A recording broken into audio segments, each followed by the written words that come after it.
Presiden Ukraina Volodymyr Zelensky menunjuk Kolonel Jenderal Oleksandr Syrskyi sebagai Panglima Militer baru.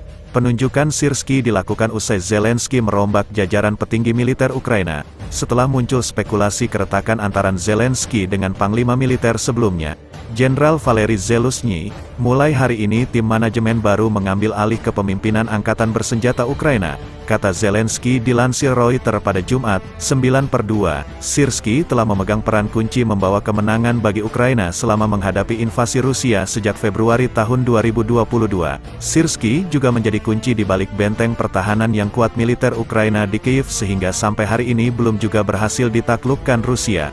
Pada 2014, Syrskyi juga menjadi komandan pasukan Ukraina untuk berperang melawan kelompok pemberontak backingan Rusia di wilayah Donetsk. Jenderal kelahiran Uni Soviet pada 1965 ini mengawali karir militernya di Akademi Red Army di Moskow. Pada 1980, Syrskyi dikerahkan ke Ukraina yang saat itu masih bagian dari Uni Soviet. Namun, ketika Uni Soviet pecah, Syrskyi memilih tetap berada di Ukraina dan belajar di Universitas Pertahanan Nasional di Kyiv. Setelah lulus, Syrskyi bergabung dengan Tentara Independen Ukraina. Pada 2019, Syrskyi menjadi Komandan Angkatan Darat Ukraina. Sejak invasi Rusia berlangsung pada 2022, Syrskyi memimpin strategi perang Ukraina. Di awal invasi Rusia berlangsung, Syrskyi dijuluki Hero of Ukraine karena keberhasilannya mempertahankan Kyiv dari gempuran Moskow.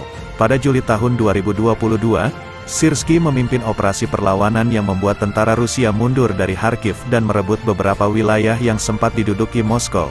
Dikutip Al Jazeera, 2 bulan kemudian, Syrskyi dipuji karena mengatur serangan balasan di wilayah Kharkiv, yang merupakan kemenangan Ukraina paling signifikan selama menghadapi invasi Rusia. Kemajuan itu memungkinkan Kyiv merebut kembali kota Kupiansk dan Izium dari Rusia. Syrskyi juga memimpin operasi di Bakhmut yang dinilai pertempuran terpanjang dan paling berdarah yang dihadapi Ukraina sejak menghadapi invasi Rusia. Sang jenderal sempat dikritik karena tingginya kerugian yang diderita pasukan Ukraina.